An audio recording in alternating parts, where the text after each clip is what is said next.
ತಾಲೂಕಿನ ಸಂಗೊಳ್ಳಿ ಗ್ರಾಮದಲ್ಲಿ ಗಂಗಪ್ಪ ಮಲಬನ್ನವರ್ ಮನೆಯಲ್ಲಿ ನಾಗರಹಾವು ಕಂಡುಬಂದು ಮನೆಯವರಲ್ಲಿ ಆತಂಕ ಸೃಷ್ಟಿ ಮೂಡಿತ್ತು.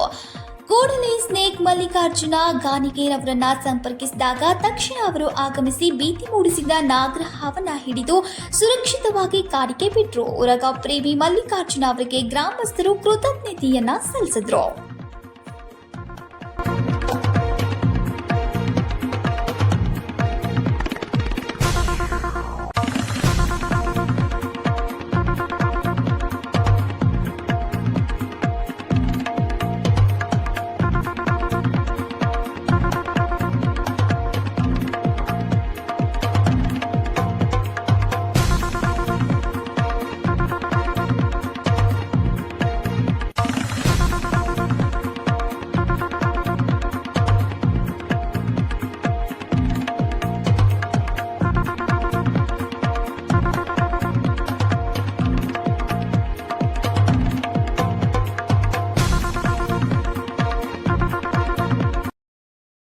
ವೀಕ್ಷಕರೇ, TV20 ಕನ್ನಡ ನ್ಯೂಸ್ ವಾಹಿನಿಯ ಪ್ರತಿದಿನದ ಅಪ್ಡೇಟ್ಗಳಿಗಾಗಿ TV20 Kannada news YouTube channel ಅನ್ನು ಲೈಕ್ ಮಾಡಿ, ಶೇರ್ ಮಾಡಿ ಹಾಗೂ ಸಬ್ಸ್ಕ್ರೈಬ್ ಮಾಡಿ ಮತ್ತು ಪಕ್ಕದಲ್ಲಿರುವ ಬೆಲ್ ಬಟನ್ ತಪ್ಪದೇ ಕ್ಲಿಕ್ ಮಾಡಿ.